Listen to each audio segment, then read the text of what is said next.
नमस्कार। आज हम कक्षा 12 पॉलिटिकल साइंस के पार्ट 2 के चैप्टर 1 भारतीय संविधान के बारे में बात करेंगे। सर्वप्रथम हम बात करेंगे संविधान। संविधान जो दो शब्दों से मिलकर बना है, संविधान विधान, जिसका शाब्दिक अर्थ होता है सभी के लिए एक जैसा कानून। उसके बाद हम बात करेंगे संविधान की परिभाषा। संविधान एक ऐसा लिखित व अलिखित दस्तावेजों का पुंज है जिसके तहत राज्य का गठन होता है। तो संविधान जो भी अपन ने बात की कि लिखित एवं अलिखित दस्तावेजों का पुंज, और ये संविधान जिसके दो रूप होते हैं, एक लिखित और दूसरा अलिखित। अब अपन बात करेंगे भारतीय संविधान का गठन। भारतीय संविधान का जो गठन है वो एक संविधान निर्मात्री सभा के द्वारा किया गया, जिसमें 389 सदस्य निर्धारित किए गए थे। उनमें से 292 ब्रिटिश प्रांत के, 4 चीफ कमिश्नरी एवं 93 जो सदस्य थे वो देसी रजवाड़ों के थे। और इन्हीं के तहत इस संविधान का निर्माण किया गया। अब हम बात करेंगे कि इस संविधान निर्मात्री सभा का गठन हो गया और इन्होंने अपना जो काम है वो 9 दिसंबर 1946 के दिन से शुरू किया गया, जो संविधान सभा की प्रथम बैठक मानी जाती है, जिसमें एक वयोवृद्ध सदस्य जिनका नाम डॉक्टर सच्चिदानंद सिन्हा था, जिन्हें अध्यक्ष के पद पर चयन की बात की गई, लेकिन मुस्लिम लीग ने उसका विरोध किया और उसके विरोध के कारण डॉक्टर सच्चिदानंद सिन्हा को स्थायी अध्यक्ष तो नहीं बनाया गया, लेकिन अस्थायी अध्यक्ष के तौर पर इन्हें नियुक्त किया गया, ताकि इस संविधान का जो कार्य है वो प्रगति पर हो। उसके बाद इसकी अगली जो मीटिंग है वो 11 दिसंबर 1946 को प्रारंभ हुई और प्रारंभ होते ही इस समिति के जो सदस्य जो उपस्थित हुए थे, उन्हीं में से एक व्यक्ति जिनका नाम डॉक्टर राजेंद्र प्रसाद है, जिनके नाम पर सबकी सहमति जाहिर हुई और उसी सहमति के कारण इन्हें संविधान सभा का अध्यक्ष चुन लिया गया, जो भारतीय संविधान सभा के अध्यक्ष कहलाए। अध्यक्ष बनने के बाद इन्होंने अपनी, कह सकते हैं कि इस संविधान सभा का की जो आत्मा या हृदय अर्थात प्रस्तावना को तैयार किया और इसी प्रस्तावना को पंडित नेहरू के नेतृत्व में 13 दिसंबर 1946 के दिन इस संविधान सभा में पेश किया गया, जिस पर काफी विवाद भी हुए थे, लेकिन इनमें कुछ संशोधन के बाद इस उद्देश्य प्रस्ताव के बिंदुओं को स्वीकार कर लिया गया, जो अपन कह सकते हैं कि 22 जनवरी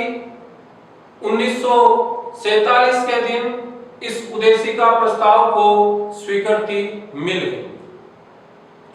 अब स्वीकृति मिलने के बाद अब संविधान का जो निर्माण है वो तेजी के साथ बढ़ने लगा। लेकिन इसी बीच संविधान के सामने एक भयंकर विपदा आ पड़ी, जिन्हें अपन कह सकते हैं कि भारत विभाजन की प्रक्रिया, जो 3 जून 1947 के दिन ये विपदा आ गई थी, जिसे भारत विभाजन की प्रक्रिया के नाम से भी जाना जाता है। और इस विपदा के दौरान भी अपन देखें तो संविधान का काम रुका नहीं, बल्कि चलता गया। और इस तरीके से हम उस ऐतिहासिक घड़ी की ओर या उस ऐतिहासिक पल की ओर हम आने लगे, अर्थात भारत के संविधान का निर्माण, जो 26 नवंबर 1949 के दिन हमारा संविधान का निर्माण हुआ। लेकिन हम देखें आजकल जो राजनीति विज्ञान से जुड़े जो प्रश्न आते हैं, उसमें सीधे तौर पर यह नहीं पूछकर यह भी पूछ लिया जाता है कि भारतीय संविधान को कब अंगीकृत, अधिनियमित या आत्मानुप्रेरित किया गया। तो वर्ड एक ही है, अर्थात अपन कह सकते हैं कि 26 नवंबर 1949 के दिन भारत के संविधान को अंगीकृत, अधिनियमित एवं आत्मानुप्रेरित या निर्मित किया गया, अर्थात ये चारों वर्ड एक ही है। और ये प्रश्न कई दफे पूछा गया। अब अपन बात करेंगे कि संविधान का निर्माण तो हो गया, लेकिन इस संविधान को बनाने में, या कह सकते हैं कि जब हमारा संविधान बना था उस समय 284 सदस्यों ने अपने हस्ताक्षर के साथ इस संविधान को निर्मित किया गया, अर्थात तैयार किया गया। यानी क्वेश्चन ये पूछ लिया जाता है कि भारतीय संविधान के निर्माण में या निर्माण के दौरान कितने सदस्यों की भागीदारी रही, तो 284 सदस्य। अब अपन बात करेंगे, अब संविधान निर्माण हो गया। अब इस संविधान रूपी किताब को अपन कह सकते हैं कि अमल में लाना या इसको क्रियान्वित करना या इसको लागू करना, यह कब हुआ? अर्थात भारतीय संविधान को 26 जनवरी 1950 के दिन इस संविधान को लागू कर दिया गया, या अपन कह सकते हैं अमल में लाया गया, या अपन कह सकते हैं क्रियान्वित किया गया। तो यहां से भी क्वेश्चन पुटअप होता है कि भारतीय संविधान को कब अमल में लाया गया। तो कई बार कंफ्यूज हो जाता है कि अमल में लाना, लागू होना, क्रियान्वित होना, ये सब अलग अलग है, लेकिन अलग अलग ना होकर ये तीनों ही वर्ड सिमिलर है। तो ये क्वेश्चन भी कई बार पूछा गया है। तो इसका जो उत्तर होगा वो 26 जनवरी 1950, अर्थात भारत का जो संविधान है वो 26 जनवरी 1950 को लागू या अमल में लाया गया। अब हमारा संविधान लागू हो गया और कह सकते हैं कि हमारे लिए क्या कानून है, क्या नहीं है, वो सारी बातें भारतीयों के सामने प्रस्तुत हो गई और भारतीयों ने इन्हीं के अनुसार अब अपने आप को चलाना शुरू कर दिया। अब अपन बात करेंगे कि भारत का जो संविधान है, ये संविधान बना है, तो इसमें अपन देखें तो इस संविधान के अंदर 22 भाग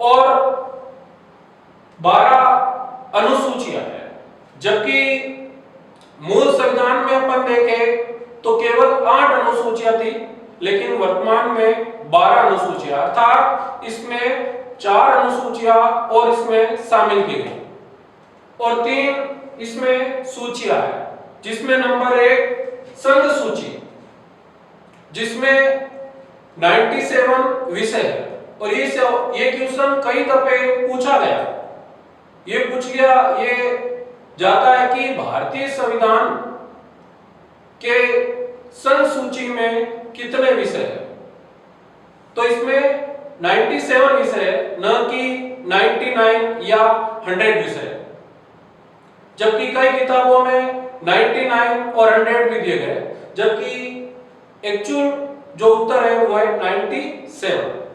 उसके बाद दूसरी जो सूची है राज्य सूची, जिसमें 66 विषय है, और तीसरी जो सूची है वो है समवर्ती सूची, जिसमें 47 विषय है।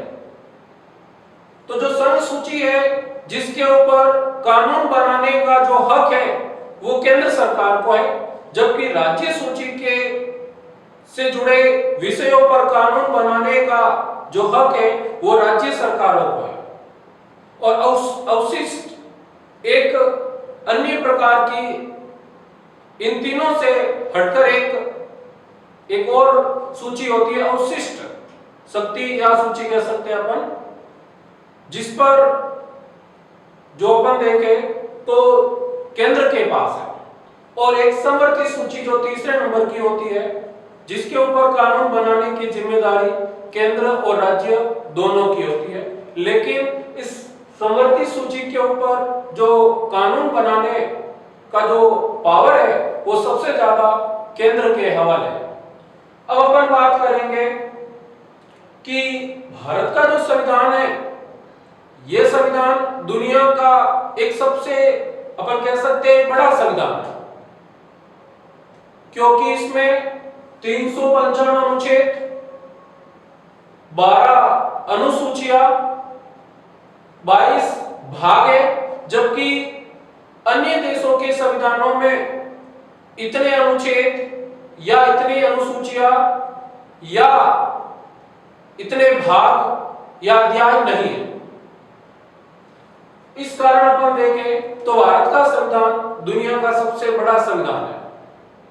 अब हम बात करेंगे कि भारत का जो संविधान है, इसका एक सूचक या एक प्रतीक है, जो है हाथी, जो अन्य किताबों के अंदर यह देखने को नहीं मिलता है, बल्कि कुछ ही किताबों में यह सूचक या यह प्रतीक देखने को मिलता है। जो कॉम्पिटिशन एग्जाम के अंदर भी ये पूछ लिया जाता है कि भारतीय संविधान का प्रतीक क्या है, तो हाथी है। उसके बाद अपन बात करें भारतीय संविधान का जो सुलेखक है वो है प्रेम बिहारी नारायण रायजादा, जिन्होंने अपनी परवामय शैली में इस संविधान को लिखा है।